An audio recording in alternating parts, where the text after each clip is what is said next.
서울에 사는 53세 고영희 씨는 오늘도 평소처럼 동네 마트에 갔습니다. 그렇게 마트에서 야채를 고르던 고 씨에게 어떤 인상 좋은 낯선 여성이 말을 걸었습니다. 참외를 고르던 고 씨에게 싱싱한 참외는 줄무늬가 선명하고 광택이 나는 것이 좋다며 맛있어 보이는 참외를 대신 골라줬습니다. 이 동네 사시나 봐요?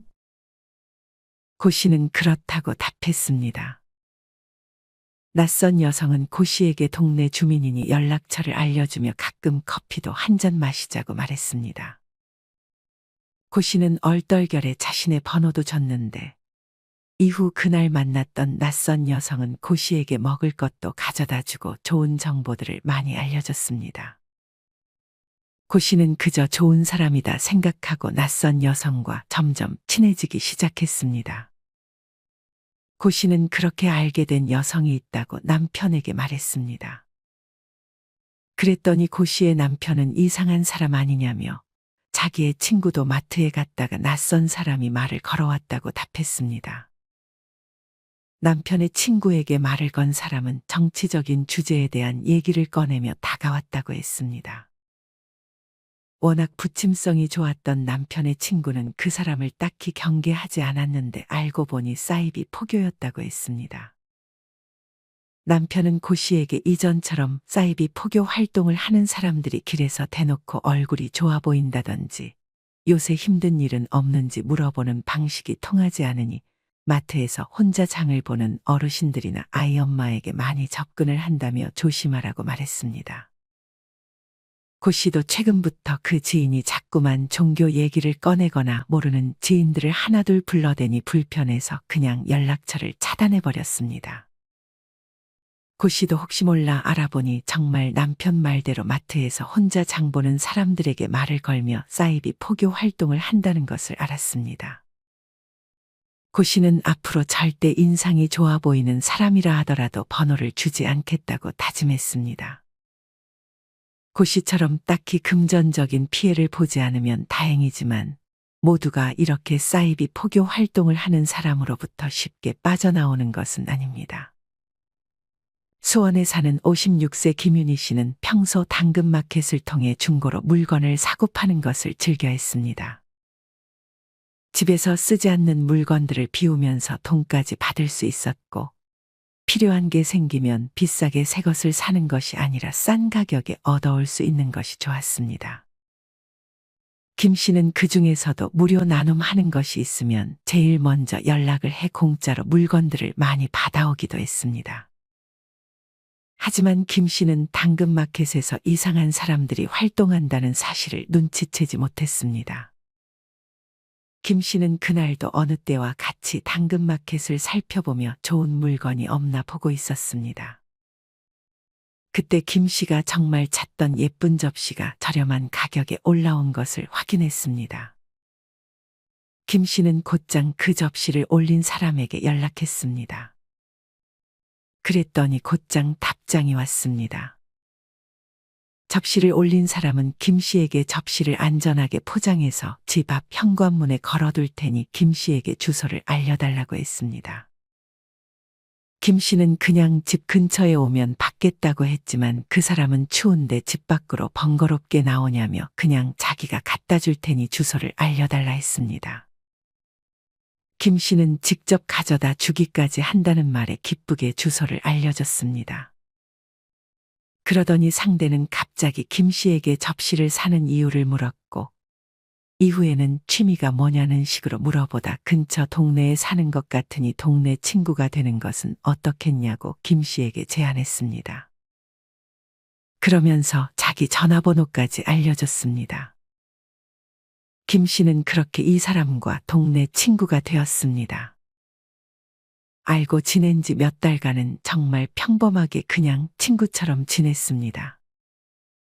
하지만 그렇게 몇 개월이 지난 시점부터 김 씨가 알고 지낸 지인은 다른 지인 한 명과도 같이 어울리자며 지인 한 명을 소개시켜줬습니다. 이때부터 이 두 사람은 김 씨에게 독서 모임을 같이 나가보자고 제안했습니다. 평소 독서에 관심이 있었던 김 씨는 흔쾌히 그러자고 했습니다. 독서 모임에 참여한 김 씨에게 원래 있던 모임 사람들이 김 씨의 외모나 패션을 칭찬하며 친근감을 드러내기 시작했습니다. 김 씨가 참여한 독서 모임은 일반 다른 독서 모임들과 다를 바 없이 평범했습니다.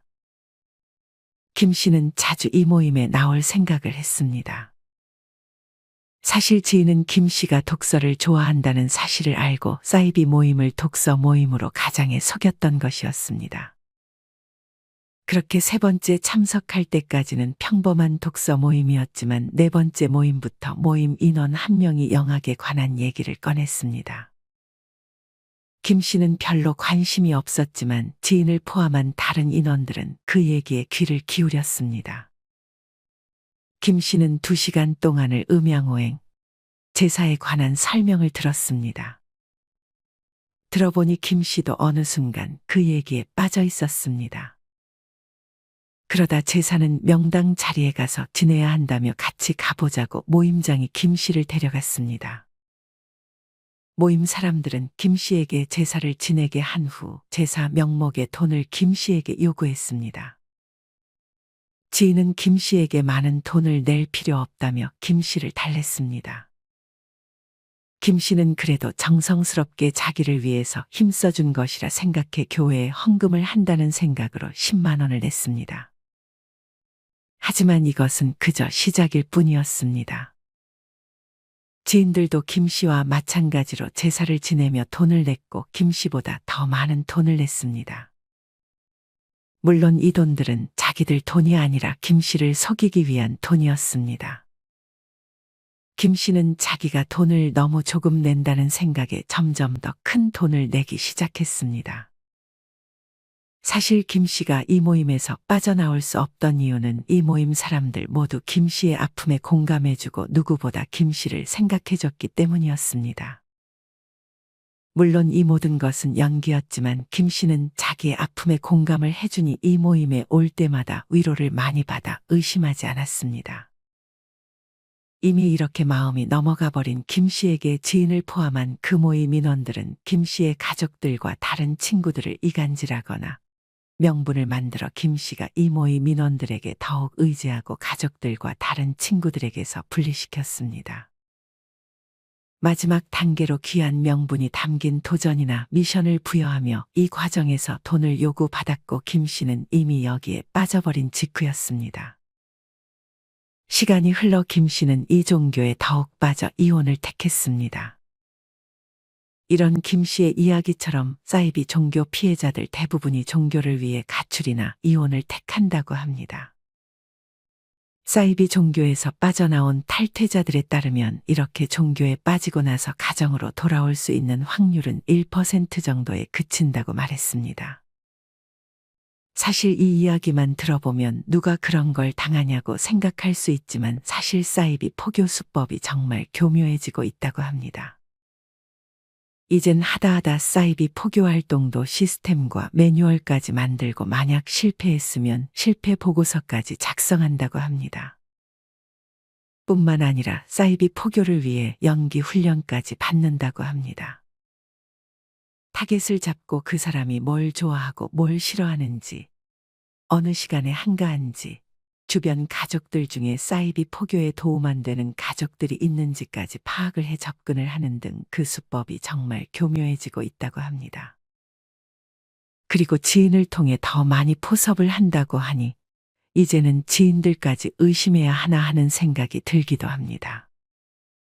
전문가가 아닌 이상 이상함을 눈치채기가 더욱 어려워졌습니다.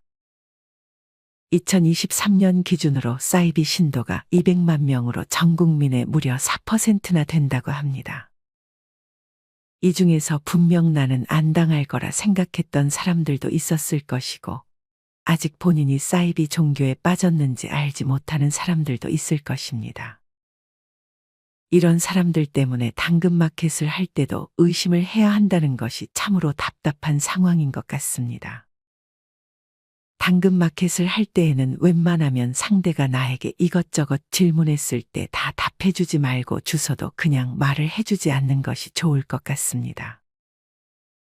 그냥 깔끔하게 물건에 대한 얘기만 하고 웬만하면 중간 지점에서 만나 물건을 받아가는 게 좋을 것 같다는 생각이 듭니다. 만약 주소를 알려주게 되면 마약 범죄에까지 연루될 수도 있습니다. 요새는 집 앞에 모르는 사람의 택배가 와 있는 경우가 있다고 합니다.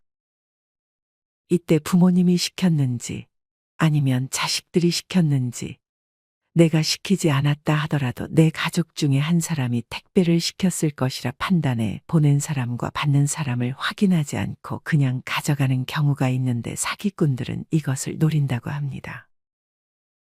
이때 만약 모르는 사람의 택배를 함부로 뜯어보기라도 한다면 비밀 침해죄에 해당해 처벌을 받을 수도 있습니다.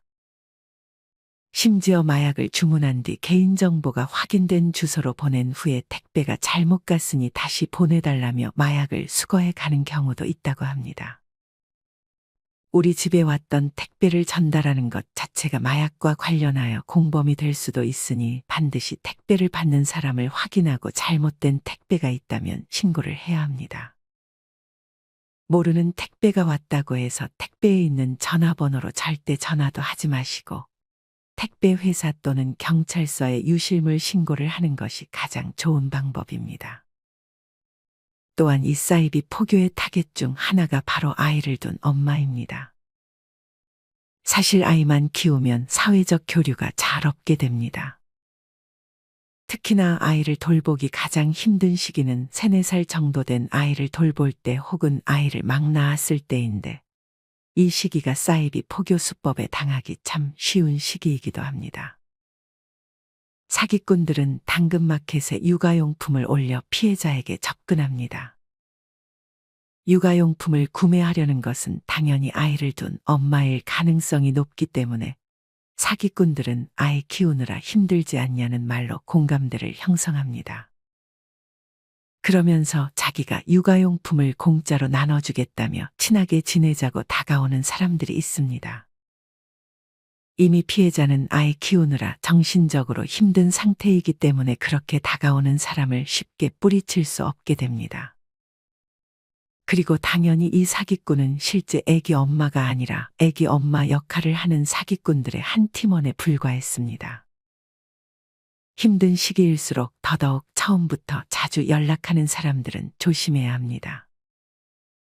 만약 여러분의 자식들이 아이를 이제 막 낳았거나 낳아서 키우고 있다면 여러분들이 한 번씩 전화해서 요새 이런 사기가 있으니 주의하라고 알려주셨으면 좋겠습니다. 이런 사기꾼들의 수법이 하나 더 있습니다. 어떤 피해자는 횡단보도에서 길을 건너는데 중년의 여성이 와서 자기가 고아원을 운영하는데 그중 이제 생일인 친구들을 위해 생일 축하 메시지를 하나만 보내주라는 부탁을 받았습니다. 그래서 피해자는 간단하게 생일 정말 축하한다는 문자를 보내줬습니다. 며칠 후에 중년 여성에게 다시 연락이 왔습니다. 아이가 답장을 썼으니 봐달라는 부탁이었습니다.